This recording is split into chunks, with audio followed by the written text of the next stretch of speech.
Hello সবাইকে, আমি সঙ্গীতা। তোমরা সবাই কেমন আছো অবশ্যই জানিও। অনেক দিন তোমাদের সাথে কোনো লং ভিডিও শেয়ার করা হয় না। সেদিন গেছিলাম দাদাকে এয়ারপোর্টে ছাড়তে, তো গপুকেও নিয়ে নিয়েছিলাম। গপুও যাচ্ছে আমাদের সাথে এয়ারপোর্ট। আজকে গপুর প্রথমবার এয়ারপোর্ট যাওয়া, আর দাদাকে ছাড়তে যাচ্ছে গপু। মাঝখানে একটু আমরা চা খাওয়ার জন্য দাঁড়াই। চা ছাড়া তো কাউরি চলে না, আমরা দিনে 4-5 বার করে চা খাই, সেটা তো আর কি বলবো। তো আমরা প্রায় পৌঁছেই গেছি এয়ারপোর্টে, আর একটুখানি বাকি। এয়ারপোর্টে যেতে গিয়ে তো গাড়িতে আমাদের সবারই সমস্যা, সবারই না, আমার আর বৌদির সমস্যা। একটু আমরা বমি করি গাড়িতে। তো সেদিন একদমই সুস্থ ছিলাম, গাড়ির মধ্যে বমি করিনি, বৌদিও করেনি।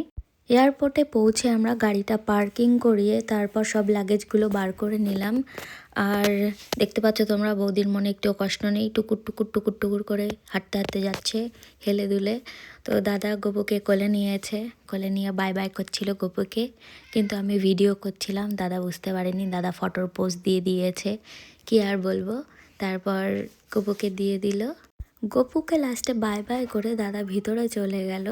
আর দাদা ভিতরে যাওয়ার পরেও আমরা অনেকক্ষণ ওয়েট করছিলাম বাইরে। তারপর দাদাকে আর একবার দেখে আমরা তারপর বেরিয়ে যাই।